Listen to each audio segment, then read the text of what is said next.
Body order അഥവാ ശരീരത്തിലെ smell ഇതൊന്നല്ലെങ്കിൽ മറ്റൊരു സമയത്ത് നമ്മൾ എല്ലാവരും അനുഭവിച്ചുള്ള ഒരു സാധനമാണ്.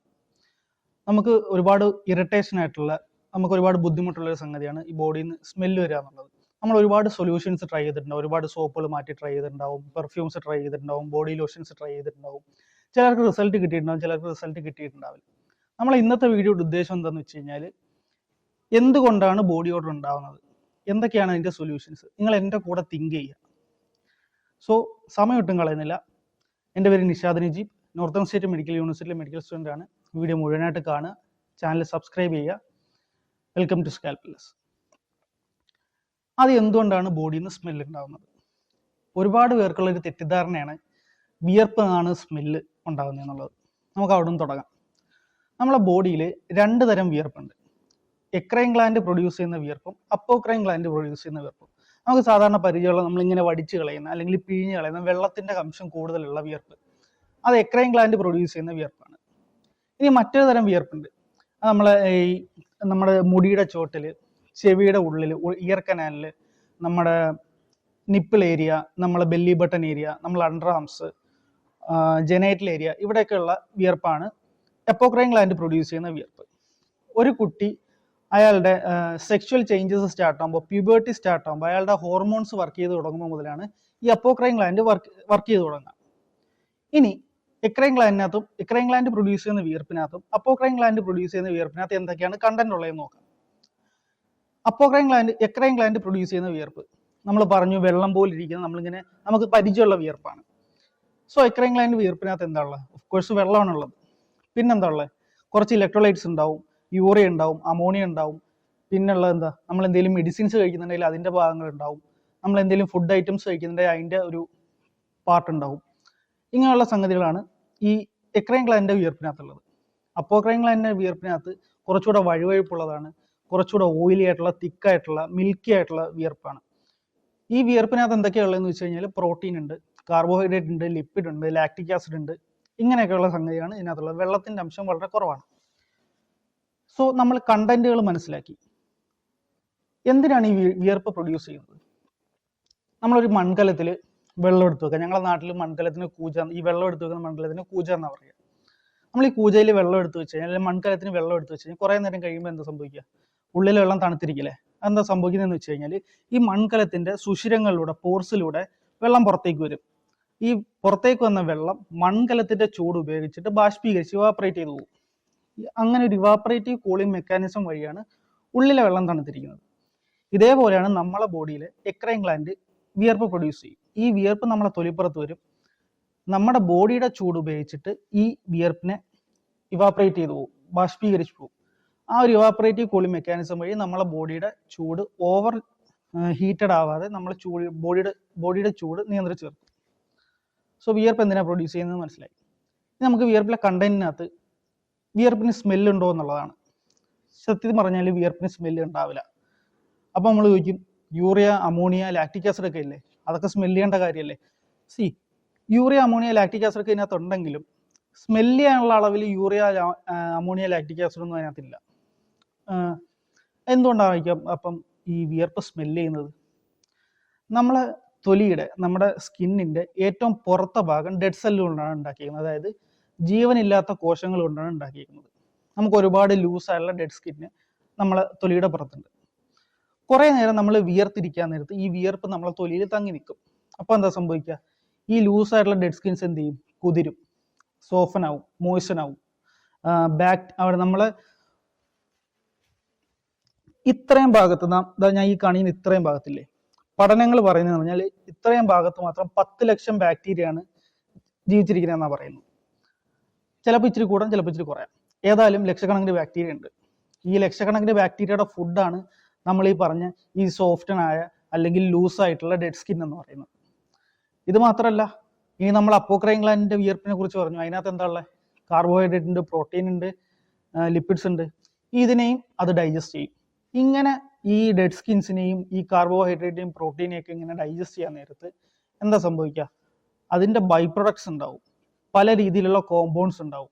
ഈ കോമ്പൗണ്ട്സ് ആണ് ഓഡോറിഫറസ് ആയിട്ടുള്ള സ്മെല്ല് ഉണ്ടാക്കുന്ന കോമ്പൗണ്ട് ആയിട്ട് മാറുന്നത്. ഫോർ എക്സാമ്പിൾ, നമ്മളെ സെല്ല് ഉണ്ടാക്കിയത്, നമ്മളെ കോശങ്ങൾ ഉണ്ടാക്കിയത് പ്രോട്ടീനും കാർബോഹൈഡ്രേറ്റും ലിപ്പിഡും കൊണ്ടാണ്. അപ്പോക്രൈൻ ഗ്ലാൻഡിന്റെ വിയർപ്പിനകത്ത് എന്തുണ്ട്? കാർബോഹൈഡ്രേറ്റ്, പ്രോട്ടീൻ, ലിപ്പിഡ് ഒക്കെ ഉണ്ട്. സോ ബാക്ടീരിയ എന്ത് ചെയ്യും? നമ്മൾ ലിപ്പിഡിനകത്തുള്ള ഷോർട്ട് ചെയിൻ ഫാറ്റി ആസിഡിനെ ലോങ് ചെയിൻ ഫാറ്റി ആസിഡായിട്ട് കൺവേർട്ട് ചെയ്തെന്ന് വിചാരിക്കുക.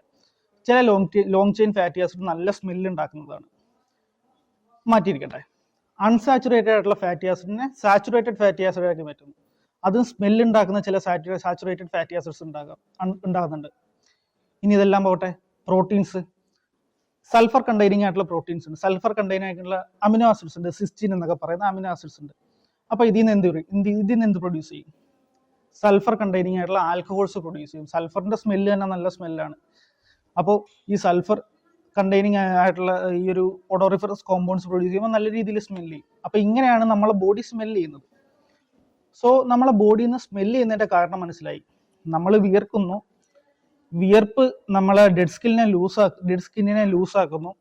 മാത്രമല്ല വിയർപ്പിനകത്ത് കാർബോഹൈഡ്രേറ്റും പ്രോട്ടീനും ലിപ്പിഡ്സും ഒക്കെ ഉണ്ട്. ഇതിനെ ബാക്ടീരിയ ഡൈജസ്റ്റ് ചെയ്യുന്നു, ഒഡോറിഫറസ് സ്മെല്ല് ചെയ്യുന്ന കോമ്പൗണ്ട്സ് ഉണ്ടാക്കുന്നു, നമ്മൾ സ്മെല്ല് ചെയ്യുന്നു. ഇനി നിങ്ങളൊന്ന് ആലോചിക്കുക, എന്തൊക്കെ സൊല്യൂഷൻസ് ഉണ്ട് ഒന്ന് ആലോചിച്ച് നോക്കിയാൽ നമുക്ക് പറയാൻ പറ്റില്ലേ? വിയർക്കുന്നതുകൊണ്ടാണല്ലോ ഈ ബാക്കിയുള്ള പ്രശ്നങ്ങളൊക്കെ ഉണ്ടാകുന്നത്. നമുക്ക് വിയർപ്പ് കുറയ്ക്കാം, ഒന്ന്. രണ്ട്, നമുക്കിപ്പോൾ വിയർത്തുന്ന തന്നെ ഇരിക്കട്ടെ, നമ്മുടെ വിയർപ്പൊന്ന് നമ്മുടെ ബോഡിയിൽ തങ്ങി നിർത്തുന്നത് നമുക്ക് ഒഴിവാക്കാം. ഇനി അതും കഴിയട്ടെ. മൂന്ന്, നമ്മൾ വിയർപ്പ് നമ്മുടെ ബോഡിയിൽ തങ്ങി നിർത്തുന്നത് ഒഴിവാക്കാനായിട്ട് പറ്റിയില്ല. അടുത്തുള്ള സംഗതി എന്താണ്? നമ്മുടെ ബോഡിയിലെ ലൂസ് സ്കിന്നുകളാണ് ഈ വിയർപ്പ് എന്ത് ചെയ്യുന്നത്? കുതിർത്ത് വെക്കുന്നത്. നമുക്ക് ഈ ലൂസ് സ്കിൻസിനെ ഒഴിവാക്കാൻ പറ്റി കഴിഞ്ഞാൽ അത് മൂന്നാമത്തെ ഒരു ഓപ്ഷൻ. നാലാമത്തെ ഒരു ഓപ്ഷൻ എന്താ? ബാക്ടീരിയകളാണല്ലോ ഈ ലൂസ് സ്കിൻസിനെയും ഈ വിയർപ്പിനകത്തുള്ള ഈ ന്യൂട്രീറ്റീവ് ആയിട്ടുള്ള സബ്സ്റ്റൻസിനെയൊക്കെ ഫുഡാക്കി മാറ്റുന്നത്, അല്ലെങ്കിൽ ഡൈജസ്റ്റ് ചെയ്ത് മാറ്റുന്നത്. നമുക്ക് ബാക്ടീരിയ ഒഴിവാക്കാം, ബാക്ടീരിയ നശിപ്പിച്ച് കളയാം, ബാക്ടീരിയ നമുക്ക് പട്ടിണിക്കിടാം. അപ്പൊ ഇങ്ങനെയൊക്കെയുള്ള സൊല്യൂഷൻസ് ഉണ്ട്. ഇനി മറ്റ് ചില സൊല്യൂഷൻസ് നിങ്ങൾക്ക് ചെയ്യാനായിട്ട് പറ്റും. നമുക്ക് എന്തൊക്കെയാണെന്ന് നമുക്ക് സ്റ്റെപ്പായിട്ട് നോക്കാം. അപ്പൊ എന്തൊക്കെയാണ് സൊല്യൂഷൻസ് എന്ന് പറയുന്നതിന് മുന്നേ രണ്ട് കാര്യം കൂടി പറയാനുണ്ട്. നമ്മൾ ചില ഫുഡ് ഐറ്റംസ് കഴിച്ചു കഴിഞ്ഞാൽ നമ്മളെ സ്മെല്ലിന് വ്യത്യാസം വരാം. ലൈക്ക് ക്രൂസിഫറസ് വെജിറ്റബിൾസ് കഴിച്ചു കഴിഞ്ഞാൽ, ലൈക്ക് ക്യാബേജ്, കോളിഫ്ലവർ, ബ്രോക്കോളി, ഇതൊക്കെ കഴിച്ചു കഴിഞ്ഞാൽ, പിന്നെ സൾഫർ കണ്ടെയ്നിങ് ആയിട്ടുള്ള ഫുഡ് കഴിച്ചു കഴിഞ്ഞാൽ, ഒരുപാട് ഫ്രൂട്ടി ആയിട്ടുള്ള ഒരുപാട് ഷുഗർ കണ്ടന്റ് ഉള്ള ഫ്രൂട്ട് ഐറ്റംസ് കഴിച്ചു കഴിഞ്ഞാൽ, പിന്നെ ഉള്ളി, വെളുത്തുള്ളി, സവാള, പരാഗസ്, ഇതൊക്കെ കഴിച്ചു കഴിഞ്ഞാലും നമ്മളെ വിയർപ്പിന് സ്മെല്ല് വരാം. നമ്മൾ നല്ല രീതിയിൽ ഒബ്സർവ് ചെയ്യുന്ന ഒരാളാണെങ്കിൽ നമ്മളെ വിയർപ്പിനകത്തുള്ള സ്മെല്ല് നമുക്ക് മനസ്സിലാക്കാൻ പറ്റും. ചില മെറ്റബോളിക് ഡിസോർഡേഴ്സ് ഉള്ള ആൾക്കാരിലും സ്മെല്ലിന് വ്യത്യാസം വരാം.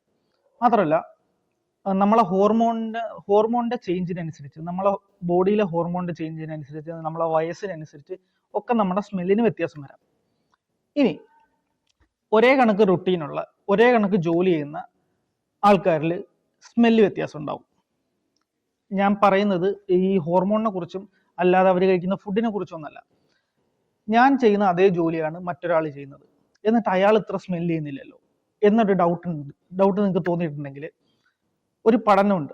2013 ഇറങ്ങിയ ഒരു സെൻസസ് ആണ്. ലോകത്ത് 2% ആൾക്കാരിൽ ABCC11 ജീൻ മ്യൂട്ടേഷൻ എന്ന് പറയുന്ന ഒരു മ്യൂട്ടേഷൻ ഉണ്ട്. ഒരു ജനിതക വ്യത്യാസമാണ്.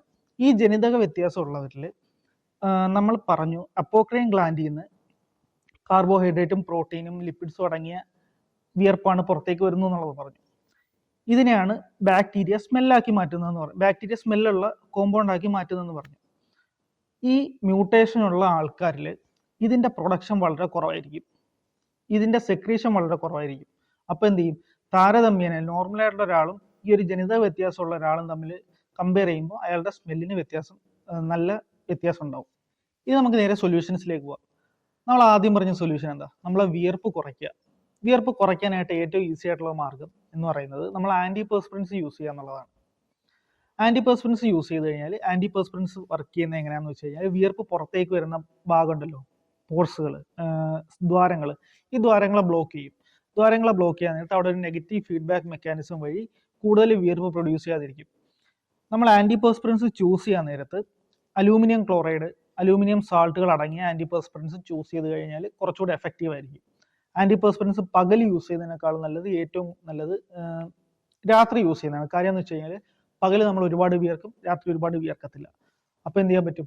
ആന്റിപെർസ്പിറൻസ് കൂടുതൽ നേരം വർക്ക് ചെയ്യാനായിട്ട് പറ്റും. ഇനി നമ്മൾ വിയർത്തു എന്നിരിക്കട്ടെ, ഒരുപാട് നേരം നമ്മളെ ബോഡിയിൽ വിയർപ്പ് കെട്ടി നിൽക്കാനായിട്ട് അനുവദിക്കരുത്. ഒരുപാട് നേരം വിയർത്ത് കഴിഞ്ഞാൽ നമ്മൾ ഡ്രസ്സ് ചേഞ്ച് ചെയ്യുക. ഒരുപാട് നനഞ്ഞ ഡ്രസ്സ് നമ്മൾ യൂസ് ചെയ്യാതിരിക്കുക. മോയ്സ്ചർ എന്ന് പറയുന്നത് എപ്പോഴും ബാക്ടീരിയയ്ക്ക് ഒരു ബ്രീഡിംഗ് ഗ്രൗണ്ട് ആണ്. സോ ഒരുപാട് വിയർപ്പുള്ള, ഒരുപാട് നനഞ്ഞ ഡ്രസ്സ്, ഒരുപാട് നനഞ്ഞല്ല, ഒട്ടും നനഞ്ഞ ഡ്രസ്സ്, എപ്പോഴും ഡ്രൈ ആയിട്ടുള്ള ഡ്രസ്സ് മാത്രം യൂസ് ചെയ്യുക. ഇനി അപ്പോൾ നമ്മൾ 2 സൊല്യൂഷൻ പറഞ്ഞു. ഒരുപാട് വിയർക്കുന്നത് നമുക്ക് വിയർക്കുന്ന ഒഴിവാക്കാനായിട്ട് പറ്റും. ഇനി വിയർത്ത് കഴിഞ്ഞാൽ തന്നെ ആ ഡ്രസ്സ് നമുക്ക് ഒഴിവാക്കാനായിട്ട് പറ്റും. അടുത്തൊരു സൊല്യൂഷൻ എന്താ? വിയർപ്പ് നമ്മളെ ഡെഡ് സ്കിൻസിനെ കുതിർക്കുന്നതാണല്ലോ അടുത്ത പ്രശ്നം. നമുക്ക് ഈ ലൂസായുള്ള ഡെഡ് സ്കിൻസിനെ നമുക്ക് ഒഴിവാക്കിക്കൂടെ? കുളിക്കാൻ നേരത്ത് നമുക്ക് സ്ക്രബ് ചെയ്യാം. സ്ക്രബ് ചെയ്യുക എന്ന് പറഞ്ഞാൽ നമ്മൾ ഈ പാത്രം ഉരച്ച് കഴിയുന്നവർക്ക് നമ്മളെ തൊലി ഉരച്ച് മുറിക്കാനല്ല പറയണേ. നമുക്ക് സിലിക്കൺ സ്ക്രബുകൾ യൂസ് ചെയ്ത് നമ്മളെ ബോഡി സ്ക്രബ് ചെയ്യാം. അതല്ലെങ്കിൽ ഈ ബോഡി വാഷസിൽ തന്നെ ചെറിയ ചെറിയ പെല്ലറ്റുകൾ, ചെറിയ ചെറിയ ഗ്രാനുവൽസ് അവൈലബിൾ ആയിട്ടുള്ള ബോഡി വാഷസ് അവൈലബിൾ ആണ്. ഇത് യൂസ് ചെയ്ത് കഴിഞ്ഞാൽ നമ്മളെ സ്ക്രബിങ് ആക്ഷൻ നടക്കും. ഇനി കെമിക്കൽ സ്ക്രബുകൾ അവൈലബിൾ ആണ്.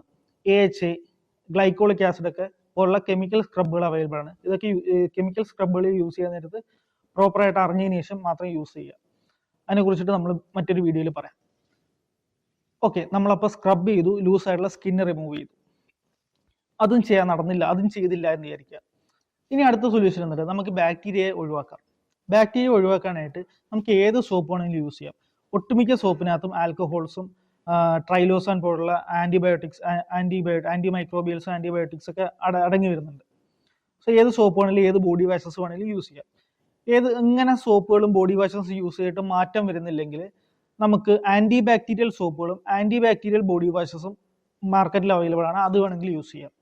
എന്നിട്ട് മാറ്റം വരുന്നില്ലെങ്കിൽ വേണമെങ്കിൽ 4% ബെൻസൈൽ പെറോക്സൈഡ്, 2% ക്ലോർഹെക്സിഡിൻ സൊല്യൂഷൻസ്, ഇതൊക്കെ യൂസ് ചെയ്തിട്ട് നമുക്ക് ഏത് ഭാഗമാണോ അമിതമായിട്ട് സ്മെൽ ചെയ്യുന്ന ആ ഭാഗം നമുക്ക് വാഷ് ചെയ്യാനായിട്ട് പറ്റും. അപ്പോൾ നമുക്ക് ബാക്ടീരിയ നമ്മൾ ഡീൽ ചെയ്ത് കഴിഞ്ഞു. ഇനി ഇവിടെ നമ്മൾ ഒരു കാര്യം ഞാൻ പറയാനായിട്ടുള്ളതെന്ന് വെച്ച് കഴിഞ്ഞാൽ, എല്ലാം കൂടി എടുത്ത് ഒരുമിച്ച് യൂസ് ചെയ്യരുത്. നാളെ മുതൽ എനിക്ക് സ്മെല്ലൊന്നും വേണ്ട എന്ന് പറഞ്ഞിട്ട് ആന്റി ബാക്ടീരിയൽ സോപ്പ് നമ്മൾ യൂസ് ചെയ്തു, ഈ ക്ലോർഹെക്സിഡിനും ബെൻസൈൽ പെറോക്സൈഡും എല്ലാം യൂസ് ചെയ്തു, സ്ക്രബിങ് യൂസ് ചെയ്തു, ഗ്ലൈക്കോളിക് ആസിഡ് യൂസ് ചെയ്തു, എല്ലാ കെമിക്കൽസ് എല്ലാം കൂടെ യൂസ് ചെയ്ത് കഴിഞ്ഞാൽ നമ്മുടെ സ്കിൻ ഇറിറ്റേറ്റഡ് ആവും. സോ അങ്ങനെ ചെയ്യരുത്. അപ്പോൾ നമ്മൾ ബാക്ടീരിയ ഡീൽ ചെയ്തു. ഇനി നമുക്ക് ചെയ്യാൻ പറ്റുന്ന ഓപ്ഷൻ എന്നാ? ആ സ്മെല്ലുണ്ടായ ഭാഗം നമ്മൾ വെറ്റ് വൈപ്സ് അല്ലെങ്കിൽ എന്തെങ്കിലും ആന്റി ബാക്ടീരിയൽ വാഷസ് കൊണ്ട് നമുക്ക് ക്ലീൻ ചെയ്യാം. രണ്ടാമതൊരു ഓപ്ഷൻ, ആ സ്മെല്ലിനെ നമുക്ക് ഇഷ്ടമുള്ളൊരു സ്മെല്ല് കൊണ്ട് നമുക്ക് ഓവർകം ചെയ്യാം. നമുക്ക് അതിന് ഡിയോഡറൻസ് യൂസ് ചെയ്യാം, സ്പ്രേകൾ യൂസ് ചെയ്യാം, അത്തറുകൾ യൂസ് ചെയ്യാം. നമുക്ക് ഇഷ്ടമുള്ള സ്മെല്ല് യൂസ് ചെയ്ത് നമുക്കതിനെ ഓവർകം ചെയ്യാം. സോ ഇനി പറയാനുള്ളതെന്ന് പറഞ്ഞാൽ നമ്മളെ ഷൂസ് സ്മെല്ല് ചെയ്യുന്നതിനെ കുറിച്ചിട്ടാണ്. ഷൂ എന്തുകൊണ്ടാണ് സ്മെല്ല് ചെയ്യുന്നത്? നമ്മളെ കാലിലെ വിയർപ്പ് ഷൂസിനകത്ത് ട്രാപ്പ് ചെയ്ത് കിടക്കുന്നു. എപ്പോഴായാലും മോയ്സ്ചർ എന്ന് പറയുന്നത് ബാക്ടീരിയയ്ക്ക് ഒരു ബ്രീഡിംഗ് ഗ്രൗണ്ട് ആണ്. ബാക്ടീരിയയ്ക്ക് മാത്രമല്ല, ഫംഗസിനായാലും ഈസ്റ്റിനായാലും എല്ലാത്തിനും ഒരു ബ്രീഡിംഗ് ഗ്രൗണ്ട് ആണ് ഈ ഒരു മോയ്സ്ചർ എന്ന് പറയുന്നത്. സോ മോയ്സ്ചർ കണ്ടന്റ് കൂടുതലാണെങ്കിൽ സ്മെല്ല് ചെയ്യും. സോ അതിനൊരു സൊല്യൂഷനായിട്ട് നമുക്ക് വേണമെങ്കിൽ ഷൂസ് വെയിലത്ത് വെക്കാം. അതല്ലെങ്കിൽ നമ്മൾ ഫ്രിഡ്ജ് മേടിക്കാൻ നേരത്തോ അല്ലെങ്കിൽ നമ്മൾ പുതിയ ഷൂസ് മേടിക്കാൻ നേരത്തോ അതിനകത്ത് ചെറിയ ചെറിയ സാഷേസ്, ചെറിയ ചെറിയ പാക്കറ്റ്സ് അവൈലബിൾ അല്ലേ? Silica gel, do not eat എന്ന് പറഞ്ഞിട്ടുള്ള പാക്കറ്റുകൾ അവൈലബിൾ അല്ലേ? ഈ പാക്കറ്റുകൾ നമ്മൾ യൂസ് ചെയ്ത് കഴിഞ്ഞാൽ ആ മോയ്സ്ചറിനെ ട്രാപ്പ് ചെയ്തേക്കുന്ന മോയ്സ്ചറിനെ വലിച്ചെടുക്കും. സോ നമുക്ക് അതൊരു സൊല്യൂഷനായിട്ട് നമുക്ക് യൂസ് ചെയ്യാം. സോ ഇത്രയൊക്കെയാണ് നമ്മളെ ഇന്നത്തെ വീഡിയോ. ഒരുപാട് ഇൻഫർമേഷൻസ് നമ്മൾ പറഞ്ഞു.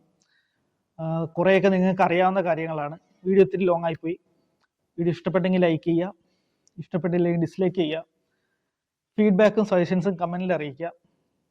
ഇനി ഒരുപാട് വീഡിയോസ് നമുക്ക് ചെയ്യാനുണ്ട്. നമ്മുടെ ബോഡിയെ കുറിച്ചിട്ട് ഒരുപാട് കാര്യങ്ങൾ ഇനി പറയാനായിട്ടുണ്ട്. സോ ചാനൽ സബ്സ്ക്രൈബ് ചെയ്യുക. Until next time, bye. Thank you.